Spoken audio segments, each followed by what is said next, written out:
નમસ્કાર, હું છું ડોક્ટર વિશાલ મકવાણા. સ્વાગત છે આજના વિડીયોની અંદર આપણે સૂર્ય નમસ્કાર છે એની આપણે ચર્ચા કરવાના છીએ. એના એમસીક્યુ છે એને જોવાના છીએ. અગાઉનો જે વિડીયો છે એની અંદર આપણે સૂર્ય નમસ્કાર વિશે કેટલીક માહિતી મેળવી હતી, જે એમસીક્યુ બેઝ ન હતી, પરંતુ એની કેટલીક માહિતી મેળવવાનો આપણે પ્રયાસ કર્યો હતો. એની અંદર વિડીયો વચ્ચેથી આપણે બીજો વિડીયો છે એ એડ કરવો પડ્યો હતો, કારણ કે જે સ્ક્રીન રેકોર્ડિંગ દ્વારા આપણે અપલોડ કરવો પડ્યો હતો, કારણ કે વિડીયોની અંદર ખૂબ જ શોર આવે એવું હતું, અવાજ આવે એવું હતું, એટલા માટે આપણે અલગથી એટલો વિડીયો છે એ એડ કર્યો હતો. છતાં પણ આજે, કારણ કે એની અંદર છે હું લખીને માહિતી આપી શક્યો ન હતો, એટલા માટે આજે એને ફરીથી રિવિઝન કરીએ. ત્યાર પછી આપણે સૂર્ય નમસ્કારના કેટલાક એમસીક્યુ છે એની ચર્ચા આજે આજના વિડીયોની અંદર કરીશું. એ પહેલા એ જણાવી દઉં કે વિડીયો છે એને શારીરિક શિક્ષણના કેન્ડિડેટ સુધી પહોંચાડો. જે પણ કોઈ ટાટની તૈયારી કરે છે અથવા એસએટી સ્પોટ એપ્ટિટ્યુડ ટેસ્ટની તૈયારી કરે છે એના સુધી પહોંચાડો. કારણ કે તમને એમ હોય કે શું, એક કોમેન્ટની અંદર પણ એવું હતું કે શું એક્ઝામ આવશે સાહેબ, પરંતુ એક્ઝામ છે, જો ટેટની એક્ઝામ લેવાની છે તો એસએટી સ્પોટ એપ્ટિટ્યુડ ટેસ્ટની એક્ઝામ પણ આવશે.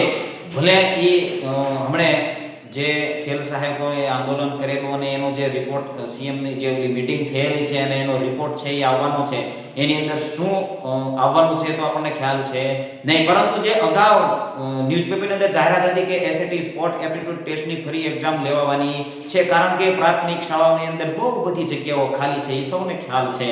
5075 કરતાં પણ જગ્યાઓ વધારે ખાલી છે અને લગભગ ખેલ સહાયકો 1588 જેટલી લગભગ સંખ્યાઓ એની અંદર છે. તો બાકીની જે જગ્યાઓ છે એને ભરવા માટે, અથવા તો એને ખેલ સહાયક તરીકે ભરે કે પછી કાયમી તરીકે ભરે, એ પ્રશ્નની અંદર આપણે નહીં જઈએ, પરંતુ એના માટે એક્ઝામ તો લેવી પડશે ને. એટલે એની તૈયારી કરતા હોય, કારણ કે જો એક્ઝામની નોટિફિકેશન આવશે એટલે તરત જ એક્ઝામ આવશે અને ત્યારે તમે સિલેબસ છે એને કવર કરી શકશો નહીં. કહેવત પ્રમાણે કે પાણી પહેલા પાળ બાંધવી ખૂબ જ જરૂરી છે. તો આજનો વિડીયોની અંદર થોડાક એમસીક્યુ છે એ વધારે છે, એટલે વધારે ચર્ચા નથી કરતો. તો જોઈએ આજના વિડીયોની અંદર. તો આપણે સૂર્ય નમસ્કારના શ્લોક છે એની ચર્ચા કરવાની અંદર આપણે વિડીયો છે એને આપણે સ્ક્રીન રેકોર્ડિંગ દ્વારા આપણે અપલોડ કરેલો છે, પરંતુ છતાં ફરી એક વખત રિવિઝન કરી લઈએ. આ સરસ મજાની પંક્તિ છે જેનું મેં સર્જન કરેલું છે, અને આ પંક્તિ 4 પંક્તિ યાદ રાખી શકશો તો એની અંદરથી 12 સ્થિતિની અંદર કયો મંત્ર બોલવામાં આવે છે એ તમને બિલકુલ સરળ રીતે સમજાઈ જશે અને યાદ પણ રહી જશે. તો આની અંદર તમે જુઓ છો કે મિત્ર રવજી સૂર્ય સામે જોઈ ભાન ભૂલ્યો. શું કીધું છે? મિત્ર રવજી સૂર્ય સામે જોઈ ભાન ભૂલ્યો. આ પહેલી પંક્તિ છે. ખડક અવાજ આવ્યો, પુષ્પ ખર્યા, હિરણ મરી પડ્યું. 3 ઘટના બની. કેટલી ઘટના બની? 3 ઘટના બની. ખડક અવાજ આવ્યો, પુષ્પ ખર્યા અને હિરણ છે એ મરી પડ્યું. બીજું વાક્ય. અને ત્રીજું વાક્ય છે કે આ બધું આદિત્યએ, એટલે કે આદિત્યએ જોયું અને આદિત્યએ કોને કહ્યું? સાવિત્રીને કહ્યું. આ બધું આદિત્યએ સાવિત્રીને કહ્યું. સાવિત્રીએ અકળાઈને દિવ્ય ભાસ્કરમાં આપ્યું. ક્યાં આપ્યું? દિવ્ય ભાસ્કરની અંદર આ બધું આપ્યું છે. જો આ 4 પંક્તિ તમને યાદ રહી ગઈ એટલે સમજી લેવાનું કે 12 જે સ્થિતિ છે એના મુજબ જે કયો શ્લોક બોલવામાં આવે છે, કારણ કે 12 સ્થિતિને અનુરૂપ 12 શ્લોક બોલવામાં આવે છે, અને એ શ્લોક કોના છે? સૂર્યને લગતા છે. એની અંદર 12 સૂર્યના નામ આવે છે. સૂર્યના નામ પરથી જે શ્લોક છે એનું આહવાન કરવામાં આવે છે. તો ચલો 12 ને આપણે જોઈ લઈએ. તો પહેલું છે મિત્ર ઉપરથી આપણે યાદ રાખવાનું છે કે મિત્રાય નમઃ. મિત્રાય નમઃ. આગળ નામ લખતો નથી. મિત્રાય નમઃ. રવજી ઉપરથી તમારે યાદ રાખવાનું છે સ્થિતિ 2 ની અંદર રવયે નમઃ. રવયે નમઃ. સ્થિતિ 3 ની અંદર સૂર્ય ઉપરથી તમારે યાદ રાખવાનું છે સૂર્યાય નમઃ. સૂર્યાય નમઃ. સ્થિતિ 4 ની અંદર તમારે ભાન ઉપરથી યાદ રાખવાનું છે ભાનવે નમઃ. ભાનવે નમઃ. એવી રીતે સ્થિતિ 5 ની અંદર જો પહેલી જે પંક્તિ છે એની અંદર 4 સ્થિતિ છે, 4 શ્લોક છે એ આવી જાય છે. ત્યારબાદ ખડક. ખડક ઉપરથી યાદ રાખવાનું છે ખગાય નમઃ. ખગાય નમઃ. છઠ્ઠા નંબરની સ્થિતિ છે અવાજ આવ્યો પુષ્પ ઉપરથી યાદ રાખવાનું છે પુષ્ણે નમઃ પુષ્ણે નમઃ. સાતમી સ્થિતિ છે તો ખરી અને હિરણ ઉપરથી યાદ રાખવાનું છે હિરણ્ય ગર્ભાય નમઃ હિરણ્ય ગર્ભાય નમઃ. ત્યારબાદ આઠમા નંબરની સ્થિતિ છે મરી પડ્યું મરી ઉપરથી યાદ રાખવાનું છે મરીચયે નમઃ મરીચયે નમઃ. ત્યારબાદ નવમી સ્થિતિ છે શું છે નવમી સ્થિતિ તો ચાર ઉપરની અંદર આવે છે અને ચાર બીજી પંક્તિની અંદર આવે છે. એવી રીતે આ બધું આદિત્યએ સાવિત્રીને કહ્યું તો આદિત્ય ઉપરથી યાદ રાખવાનું છે આદિત્યાય નમઃ આદિત્યાય નમઃ. દસમી સ્થિતિ છે સાવિત્રી ઉપરથી યાદ રાખવાનું છે સવિત્રે નમઃ સવિત્રે નમઃ. 11મી સ્થિતિ છે સાવિત્રીએ અકળાય ઉપરથી યાદ રાખવાનું છે અર્કાય નમઃ અર્કાય નમઃ. અને છેલ્લી 12મી સ્થિતિ છે એનો શ્લોક છે એ દિવ્ય ભાસ્કરમાંથી માત્ર ભાસ્કરને ઉપાડવાનું છે અને ભાસ્કર ઉપરથી યાદ રાખવાનું છે ભાસ્કરાય નમઃ. જો આની અંદર 12 સ્થિતિના શ્લોક છે તમે યાદ રાખી શકો છો. પહેલી પંક્તિની અંદર 4 શ્લોક સમાઈ જાય છે, બીજી પંક્તિની અંદર બીજા 4 શ્લોક સમાઈ જાય છે, ત્રીજી પંક્તિની અંદર 2 અને ચોથી પંક્તિની અંદર 2.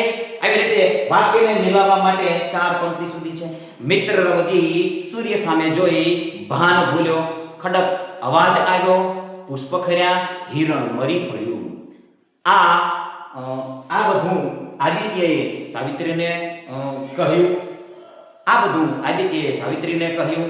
સાવિત્રીએ અકળાઈને દિવ્ય ભાસ્કરમાં આપ્યું. આટલું તમને યાદ રહી જાય એટલે હમણાં એમસીક્યુ જોશો એની અંદર પણ ખ્યાલ આવશે કે આ સ્થિતિ મુજબ કેટલા પ્રશ્નો આવે છે. શ્લોકના પણ પ્રશ્નો આવે છે, કોઈ પણ શ્લોક છે એના પ્રશ્નો છે એ પૂછી શકે છે.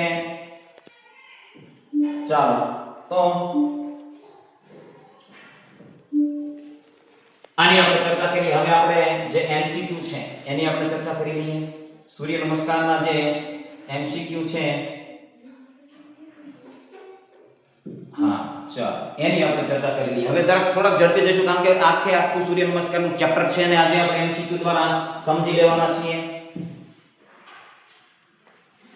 ચાલો સૂર્ય નમસ્કાર પ્રકાશનો પથ પણ એને કહી શકાય છે. પ્રકાશનો પથ જ્ઞાન અને અભ્યાસ દ્વારા એક પ્રવાસ આપણે કરવાનો છે.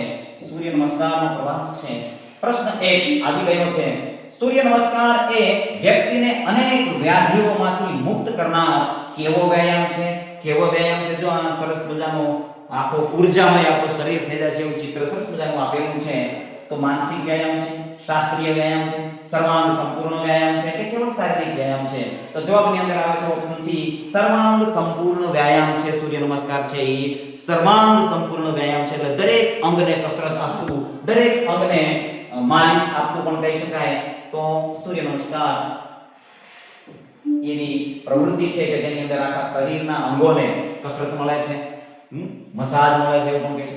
સૂર્ય આત્મા જગતના જગતસ્થ આ મંત્ર કયા વેદમાં આવેલો છે? લેવામાં આવેલો છે કયા વેદમાંથી આ મંત્ર લેવામાં આવેલો છે?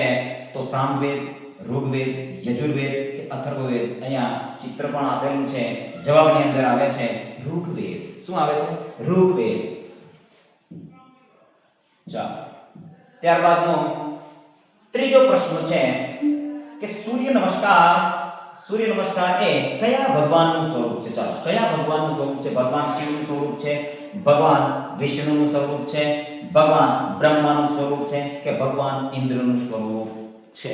તો ઓપ્શનની અંદર આવે છે ઓપ્શન બી ભગવાન વિષ્ણુનું સ્વરૂપ છે. સૂર્ય નમસ્કાર છે કોનું સ્વરૂપ છે? ભગવાન વિષ્ણુનું સ્વરૂપ છે. સામાન્ય રીતે આપણને એવું લાગે કે સૂર્ય નમસ્કારમાં તો હવે શું બાર સ્થિતિ છે એને યાદ રાખી લઈએ એટલે આપણને બધા પ્રશ્નો આવડી જાય, પરંતુ એવું નથી. આની અંદર તમે પ્રશ્નો જોઈશો એટલે ખ્યાલ આવશે કે કેવા પ્રશ્નો આની અંદરથી પૂછાઈ શકે છે. ચોથો પ્રશ્ન છે સૂર્યનું કયું સ્વરૂપ પ્રાણીઓની ઉત્પત્તિ અને તેનું પોષણ કરે છે? કયું સ્વરૂપ છે જે પ્રાણીઓની ઉત્પત્તિ અને તેનું પોષણ કરે છે? પ્રાણીઓની વાત થઈ છે તો આધિદૈવિક સ્વરૂપ, આધ્યાત્મિક સ્વરૂપ, ભૌતિક સ્વરૂપ કે જૈવિક સ્વરૂપ? જવાબની અંદર ઓપ્શન એ જે છે એ આવે છે આધિદૈવિક સ્વરૂપ. શું આવે છે? આધિદૈવિક સ્વરૂપ. ચાલો ત્યારબાદનો પ્રશ્ન છે, પાંચમો પ્રશ્ન છે કે સૂર્ય નમસ્કારની કુલ કેટલી સ્થિતિ છે? તો 12 સ્થિતિ છે, અહીંયા આપેલી છે 12 સ્થિતિ છે, અહીંયા એક સ્થિતિ અલગ આપેલી છે, તો 12 સ્થિતિ આપેલી છે. હવે ઘણી જગ્યાએ સૂર્ય નમસ્કાર કરવામાં આવે છે તો આ સ્થિતિ અને આ સ્થિતિ છે એ બંને સેમ રાખવામાં આવે છે, પરંતુ આપણા પાઠ્યપુસ્તકની અંદર આવી રીતે આ સ્થિતિ છે એ સીધા પગ કરી જે એક પાદ પ્રસરણાસન છે એની અંદરથી આવવા માટે આવી સ્થિતિ છે એ આવે છે અને એ જ આપણે સાચી ગણવાની છે, કારણ કે પાઠ્યપુસ્તકમાંથી પ્રશ્નો પૂછાતા હોય છે એટલે એ સ્થિતિ છે એને આપણે સાચી ગણીશું, કારણ કે પાઠ્યપુસ્તકની અંદર એ આપેલું છે. તો કેટલી સ્થિતિ છે? 12 સ્થિતિ છે. ત્યારબાદ છઠ્ઠો પ્રશ્ન છે ભાઈ, કે છઠ્ઠો પ્રશ્ન શું છે કે સૂર્ય નમસ્કાર શરૂ કરતા પહેલા કઈ દિશામાં મુખ રાખીને ઊભા રહેવું જોઈએ? ચલો દિશા આપેલી છે, કઈ દિશામાં મુખ રાખવું પડે? તો ચાર દિશા છે, તો પશ્ચિમ દિશા, ઉત્તર દિશા, દક્ષિણ દિશા કે પૂર્વાભિમુખ? ઓપ્શનની અંદર તમને દેખાશે કે પૂર્વાભિમુખ. અહીંયા પૂર્વાભિમુખ આપેલું છે એટલે આપણે તર્ક લગાવી અને જવાબ આપી શકીએ છીએ, પરંતુ અહીંયા ખાલી પૂર્વ આપેલું હોય તો યાદ રાખવાનું સૂર્ય કઈ દિશામાં ઉગે છે એ દિશામાં આપણે મુખ છે આપણું રાખવાનું છે અને સૂર્ય નમસ્કાર કરવાના છે, કારણ કે સૂર્ય નમસ્કાર કરવાના છે. સૂર્યના 12 નામ છે એનું ઉચ્ચારણ કરવાનું છે શ્લોક દ્વારા, દરેક સ્થિતિએ એક શ્લોક બોલવાનો છે. શ્વાસોશ્વાસની ક્રિયાઓ પણ એટલી ઉપયોગી છે એની અંદર, એની મહત્વ છે.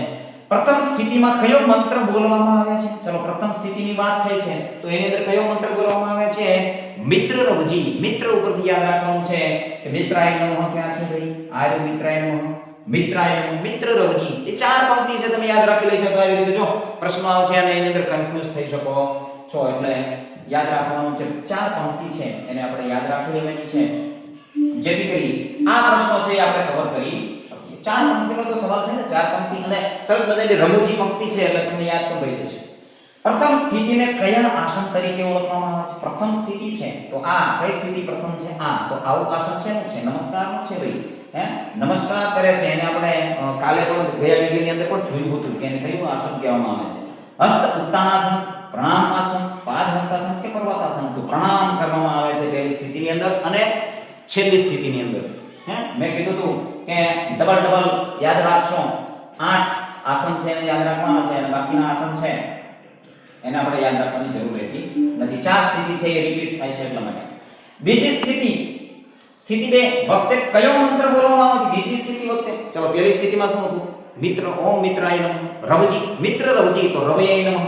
આની અંદરથી રવૈયાય નમઃ ગોતો અને તમે સિલેક્ટ કરીને જવાબ આપી શકો છો. જો પંક્તિ યાદ હશે તો તમને બિલકુલ જોયેલી સ્થિતિમાં આસન કેવું થાય છે એ પણ જોઈ લઈએ. આસન પરથી પણ પ્રશ્નો આવતા હોય છે. જો આવી ગયો બીજી સ્થિતિમાં શરીરને કઈ તરફ વાળવામાં આવે છે?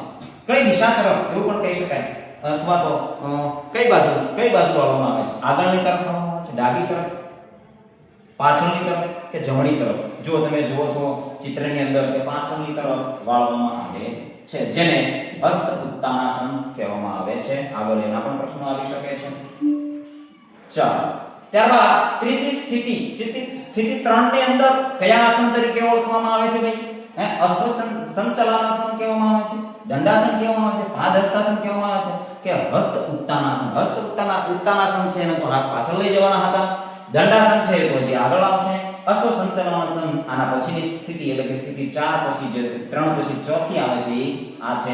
તો આ છે, આ ચિત્ર ખોટું આપેલું છે, પરંતુ બંને પગને છે આપણે નીચેની તરફ ઝૂકીએ છીએ, જેને પાદ હસ્તાસન કહેવાય છે. એ જવાબની અંદર આવશે. જે આગળની સ્થિતિની અંદર જો તમે આની અંદર તમે જોશો આ સ્થિતિ છે એ આવશે. આ સ્થિતિ છે એ આવશે. પાદ હસ્તાસન કરવાથી શરીરના કયા ભાગના સ્નાયુઓ મજબૂત બને છે? જો આવા પ્રશ્નો પણ પૂછાય. જે સ્થિતિ છે એ સ્થિતિ તમને ખ્યાલ હોય તો તમે અંદાજો લગાવીને પણ જવાબ આપી શકશો કે કયા સ્નાયુઓ ખેંચાય છે. જો આની અંદર અહીંયા બીજા કલરથી છે એ આપેલા છે. તો ઓપ્શન બી ની અંદર પેટના સ્નાયુઓ મજબૂત થશે, પીઠના મજબૂત થશે. પીઠ, આ પેટ અને પીઠ બંને. પગના પાછળના ભાગના સ્નાયુ છે આ જાંઘના, પીંડીના બંને એટલા પગના પાછળના ભાગના, પેટ અને પીઠ બધા સ્નાયુઓ છે એ મજબૂત થશે. જવાબની અંદર એ આવશે. ત્યારબાદ 13મો પ્રશ્ન છે ભાઈ કે ચોથી સ્થિતિ 4 જો અહીંયા જોઈ શકો છો કયો મંત્ર બોલાય છે ઓમ ભાવે નમઃ સૂર્યાય નમઃ મરીચય નમઃ કે સવિત્રય નમઃ અહીંયા પણ આપેલો છે ભાનવે નમઃ સૂર્ય સામે જોઈ બાણ ભૂલ્યો મિત્ર રવજી સૂર્ય સામે જોઈ બાણ ભૂલ્યો ઉપરની પંક્તિનો છેલ્લો શ્લોક ભાનવે નમઃ યાદ રાખવાનું છે ત્યારબાદ સ્થિતિ 14 છે સ્થિતિ 14 ની અંદર અશ્વ સંચાલનાસન ને આસનને શું કહેવામાં આવે છે અશ્વ સંચાલનાસન માં કયા અંગ પર દબાણ આપવાથી કબજિયાત દૂર થાય છે ભાઈ કબજિયાત જેવી તકલીફોમાં રાહત મળે છે કયા અંગ ઉપર છે દબાણ આપવાનું છે મગજ ઉપર દબાણ આપવાનું છે ફેફસા ઉપર પેડું અને આંતરડા ઉપર કે ઘૂંટણ ઉપર જવાબની અંદર પેડું અને આંતરડા કારણ કે આંતરડા છે પેડું છે એ કબજિયાત સાથે સંકળાયેલું છે આવી રીતે પણ તમે યાદ રાખી શકો જો તમને ખ્યાલ હોય તો નહીંતર તમે આની અંદર જુઓ છો કે કઈ જગ્યાએ દબાણ લાગે છે એના ઉપરથી પણ તમે અંદાજો આપી શકો છો ત્યારબાદ 15મો પ્રશ્ન છે ભાઈ કે પાંચમી સ્થિતિ 5 નું નામ શું છે ચલો સ્થિતિ 5 છે એનું નામ શું છે તો અહીંયા તમે જોઈ શકો છો આ સ્થિતિ 5 છે ચાર માંથી અશ્વ સંચાલનાસન છે અથવા તો એક પાદ પ્રસરણાસન ચોથા નંબરની સ્થિતિ છે એમાંથી બંને પગ પાછળ આવે છે તો આ સ્થિતિનું નામ શું આપવામાં આવે છે ઓપ્શન બી ની અંદર જોઈ શકો છો દંડાસન કે દ્વિપાદ પ્રસરણાસન શું નામ છે એનું દંડાસન અથવા તો દ્વિપાદ પ્રસરણાસન ઘણી બધી જગ્યાએ ઘણા બધા વિડિયોની અંદર આ સ્થિતિ છે એને પર્વતાસન તરીકે દર્શાવવામાં આવે છે તો કરવામાં આવતી હોય છે પરંતુ આપણા પાઠ્ય પુસ્તકની અંદર આવી સ્થિતિ આપેલી છે એટલે આપણે આને સાચી ગણવાની છે કારણ કે આને જવાબની અંદર માન્ય ગણશે તમે બીજા કોઈ પણ પ્રૂફ આપશો તો જવાબની અંદર એને ગણવામાં આવશે એવી રીતે ઘણા એવા પ્રશ્નો છે જે ભૂતકાળની અંદર પણ એની અંદર ચેલેન્જ કરેલા પરંતુ એ પ્રશ્નો છે એને સુધારવામાં આવેલા ન હતા સૂર્ય નમસ્કારની છઠ્ઠી સ્થિતિ કેટલામી સ્થિતિ આવે છે છઠ્ઠી સ્થિતિ આવે છે ભાઈ કયા નામે ઓળખવામાં આવે છે આ છઠ્ઠી સ્થિતિ છે તો એનું નામ શું છે પર્વતાસન છે તો પર્વત જેવો તો આકાર છે અષ્ટાંગ પ્રણિપાતાસન ષષ્ઠી સ્થિતિ જો આની અંદર જવાબ આપી દીધો ભુજંગાસન કે પાદહસ્તાસન તો અષ્ટાંગ 8 અંગો છે એનું પ્રણિપાત થાય છે એવી રીતે અષ્ટાંગ નમસ્કારાસન પણ કહેવામાં આવે છે આ આસનને અષ્ટાંગ નમસ્કારાસન અષ્ટાંગ પ્રણિપાતાસન ને કાલે પણ ગયા વિડિયોની અંદર પણ કીધેલું છે કે અષ્ટાંગ પ્રણિપાતાસન છે એને કહેવામાં પણ આવે છે એ પણ યાદ રાખવું બબે નામ છે ચલો કઈ સ્થિતિમાં શરીરના 8 અંગો પંજા ઘૂંટણ છાતી હથેળીઓ અને કપાળ જમીનને સ્પર્શ કરે છે તો ચોથી સ્થિતિ છે આઠમી સ્થિતિ છે છઠ્ઠી સ્થિતિ છે કે બીજી સ્થિતિ છે કેટલામી સ્થિતિ છે 8 અંગોને છે જો તમે અંગો છે એને પણ અહીંયા જોઈ શકો છો આ પાછળના પગ છે પગના પંજા છે આ જાંઘ છે આ હથેળીઓ છે આ છાતી છે અને આ કપાળ છે આવી સ્થિતિ કઈ સ્થિતિમાં થાય છે તો ચોથી સ્થિતિમાં ના ભાઈ ચોથી સ્થિતિમાં નહીં થાય આઠમી સ્થિતિમાં છઠ્ઠી બીજી સ્થિતિમાં તો નહીં આવે બીજી સ્થિતિમાં શું થાય છે પાછળની બાજુમાં આવે છે એવી રીતે છઠ્ઠી સ્થિતિ છે છઠ્ઠી સ્થિતિ છે એનો જવાબ આવશે આઠમી સ્થિતિ નહીં આવે આઠમી સ્થિતિ આગળ આવશે એટલે છઠ્ઠી સ્થિતિની અંદર આ અષ્ટાંગ પ્રણિપાતાસન અથવા તો અષ્ટાંગ નમસ્કારાસનનું આસન થાય છે દરેક સ્થિતિ મુજબ આપણે આસનની ચર્ચા કરેલી છે એટલે એ પણ યાદ રાખી ત્યારબાદ 18મો પ્રશ્ન છે ભાઈ 18મો પ્રશ્ન છે કે સાતમી સ્થિતિ સપ્તમી સ્થિતિને કયા આસન તરીકે ઓળખવામાં આવે છે સાતમી સ્થિતિ ને કયું આસન અષ્ટાંગ નમસ્કારાસન થઈ એના પછી કયું આવે છે જો આ છે જો આની અંદર દેખાય છે હવે આ પ્રશ્ન છે એની અંદર તમને ભુજંગાસન જવાબ આપેલો છે તો આ ચિત્ર જોઈને તમે ભુજંગાસન છે એને સાચું કરશો પરંતુ શું કામ સાચું કરશો કારણ કે આની અંદર બીજું એનું આસન આપેલું પરંતુ પુસ્તકની અંદર પાઠ્ય પુસ્તકની અંદર આ આસનનું બીજું નામ સૂર્યાસન આપેલું છે તો આ આપણે યાદ રાખવાનું છે ખાસ સૂર્યાસન આ આસનને શું કહેવામાં આવે છે સૂર્યાસન કહેવાય છે એટલે આ ખાસ યાદ રાખવાનું છે જો ભુજંગાસન આપ્યું અને સૂર્યાસન ન આપ્યું હોય તો તમે ભુજંગાસનને ટીક કરી શકો છો બંને આપ્યા હોય તો તમારે પહેલી પ્રાયોરિટી સૂર્યાસનને આપવાનું કારણ કે પાઠ્ય પુસ્તકની અંદર એ આપેલું છે એટલે આટલું ખાસ યાદ રાખવું ભૂલ્યા વગર તમે સાથે સાથે પેન પેપર લઈને નોટ પણ કરતા જઈ શકો છો કારણ કે જો ઘણા મિત્રો હોય છે જે પીડીએફ છે એ માંગતા હોય છે પીડીએફ ની અંદરથી તમે હું પીડીએફ પ્રોવાઈડ પણ કરું છું, કારણ કે ટેલિગ્રામ ચેનલ ની અંદર જેટલા પણ ક્લાસ લેવાય છે એની દરેક પીડીએફ છે એની અંદર ફોરવર્ડ કરવામાં આવે છે, એની અંદર મોકલવામાં આવે છે, તમે ડાઉનલોડ પણ કરી શકો છો. પરંતુ જે સમજૂતી વિડિયોની અંદર આપવામાં આવેલી છે એ પીડીએફ ની અંદર તમને સમજૂતી જોવા મળશે નહીં, કારણ કે કયા પ્રશ્નની અંદર મિસ્ટેક, અમુક કોઈ પ્રશ્ન મિસ્ટેક વાળો હોય અથવા કોઈ ઓપ્શન એવા હોય અને એની અંદર થોડોક સુધાર કરી અને એમ દરેક સમજૂતી છે તમને સમજૂતી એની અંદરથી મળશે નહીં. 19મો પ્રશ્ન છે કે સૂર્ય નમસ્કારની 8મી સ્થિતિ કયા આસન સમાન છે?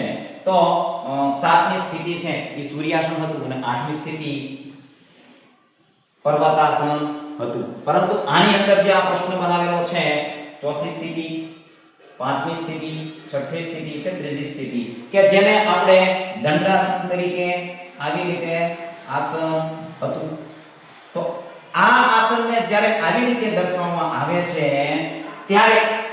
ત્યારે આ પ્રશ્ન છે. બાકી અત્યારે આપણા પાઠ્યપુસ્તક પ્રમાણે આ પ્રશ્ન છે એ બિલકુલ ખોટો છે. આપણા પાઠ્યપુસ્તક પ્રમાણે આ પ્રશ્ન છે એ બિલકુલ ખોટો છે. પરંતુ જો કોઈએ વિડિયો બીજો કંઈક જોયેલો હોય અથવા ક્યાંકથી ખોટો એવો મળી ગયો હોય અને વારંવાર સ્થિતિને આવી રીતે યાદ રાખ્યો હોય તો આ પ્રશ્નનો ઓપ્શન છે એ તમે ખોટો કરી શકો છો, કારણ કે આપણા પાઠ્યપુસ્તકની અંદર આવી સ્થિતિ એક જ આપવામાં આવેલી છે. એટલે એ કેટલાની છે? 8મી સ્થિતિ છે. આ પછીની જે 4 સ્થિતિઓ છે એ રિપીટ થાય છે.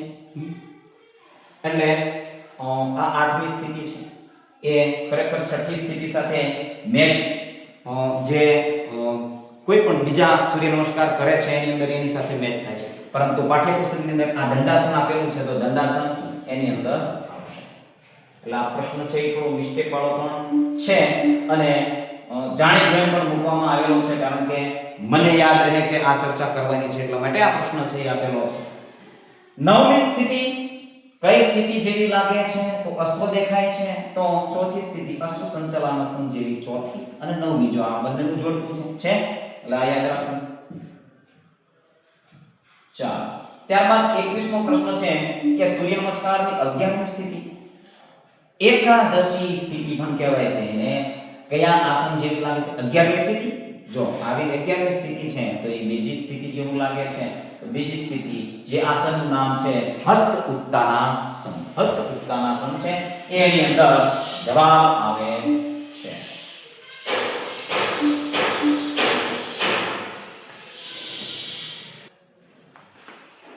ચલો, ત્યારબાદ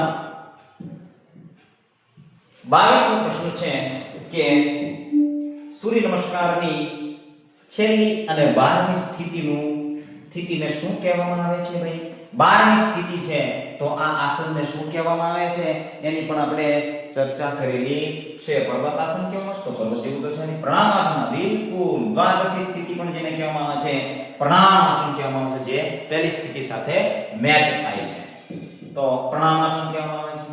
તેવી જ રીતે 23મો પ્રશ્ન છે ભાઈ કે સ્થિતિ 6 વખતે કયા મંત્રનું ઉચ્ચારણ કરવામાં આવે છે? જો ફરીથી મંત્ર આવ્યો છે સ્થિતિ 6 ની અંદર તો સૂર્યાય નમઃ કે ઉષ્ણય નમઃ, ઓમ મિત્રાય નમઃ કે ઓમ હિરણ્યગર્ભાય નમઃ. તો છઠ્ઠી સ્થિતિ કીધું છે કે મિત્ર રવજી સૂર્ય સામે જોઈ ભાન ભૂલ્યો. પછી 4 સ્થિતિ પહેલી પંક્તિમાં છે, હવે તે બીજી પંક્તિ છે કે ખડક અવાજ આવ્યો એની અંદર એક સ્થિતિ છે. પુષ્પ ખર્યા, શું ખર્યા? પુષ્પ ખર્યા. એટલે 4, 5 અને પુષ્પ ઉપરથી યાદ રાખવાનું કે પુષ્ણય નમઃ. તો આની અંદર તમે પુષ્ણય નમઃ ગોતો. આવી ગયું પુષ્ણય નમઃ. ચાલો, થોડો વિડિયો લાંબો થશે કારણ કે સંપૂર્ણ સૂર્ય નમસ્કાર છે એની આપણે ચર્ચા કરવાના છીએ એટલા માટે થોડા પ્રશ્નો હશે. ઓમ હિરણ્યગર્ભાય નમઃ મંત્ર સૂર્ય નમસ્કારની કઈ સ્થિતિમાં આવે છે? ચાલો, હિરણ્યગર્ભાય નમઃ. હવે તમને સૂત્ર યાદ હશે અથવા તો પંક્તિ યાદ હશે તો તમે હિરણ્યગર્ભાય નમઃ છે ઈ કઈ સ્થિતિમાં આવે છે યાદ હોવું જોઈએ. મિત્ર રવજી સૂર્ય સામે જોઈ ભાન ભૂલ્યો, 4 સ્થિતિ થઈ ગઈ. ખડક અવાજ આવ્યો, પુષ્પ ખર્યા. ખડક ઉપરથી 5મી સ્થિતિ, પુષ્પ ખર્યા 6ઠ્ઠી સ્થિતિ. હિરણ મરી પડ્યું, તો હિરણ કેટલામાં આવ્યું? 7મી સ્થિતિની અંદર. તો જવાબની અંદર આવશે 7મી સ્થિતિ. હિરણ મરી પડ્યું. મરી ઉપરથી મરી છે નમઃ આવશે. હા, ઈ ભૂલવું નહીં, કારણ કે પહેલી સ્થિતિની અંદર આપણે 4 શ્લોક આવે છે બીજીમાં 4, પછીની બે પંક્તિ છે એની અંદર બે શ્લોકને આપણે એડ કરેલા છે. સ્થિતિ 10, 10મી સ્થિતિ વખતે કયો મંત્ર બોલાય છે? ચલો સ્થિતિ 10 ની અંદર સ્થિતિ ચલો હવે ઝડપી કરી લઈએ કારણ કે થોડો અવાજ આવે. સ્થિતિ 10 ની અંદર કયો શ્લોક છે? તો ત્રીજી પંક્તિની અંદર આપણે જવું પડશે. આદિત્યએ આ બધું આદિત્યએ સાવિત્રીને કીધું. તો 10મી સ્થિતિ છે તો સાવિત્રી નમઃ આવશે. ચાલો ત્યારબાદ 26મો પ્રશ્ન છે ભાઈ કે સૂર્ય નમસ્કાર કરતી વખતે કઈ બાબત ખાસ ધ્યાન રાખવી જોઈએ? સૂર્ય નમસ્કાર કરતી વખતે કઈ બાબત છે એને ખાસ ધ્યાન રાખવી જોઈએ? તો આંચકા સાથે હલનચલન કરવું તો આ તો બિલકુલ ખોટું છે. શ્વાસ લેવાની અને શ્વાસ છોડવાની પ્રક્રિયા લયબદ્ધ હોવી જોઈએ. ઝડપથી આસન બદલવા, મોઢેથી શ્વાસ લેવો તો બી આવશે. શ્વાસ લેવાની પ્રક્રિયા છે એને અને છોડવાની પ્રક્રિયા છે એને લયબદ્ધ હોવી જોઈએ. ત્યારબાદ 27મો પ્રશ્ન છે કે સૂર્ય નમસ્કારના ફાયદાઓમાં નીચેનામાંથી કયા મુદ્દાઓનો સમાવેશ થાય છે?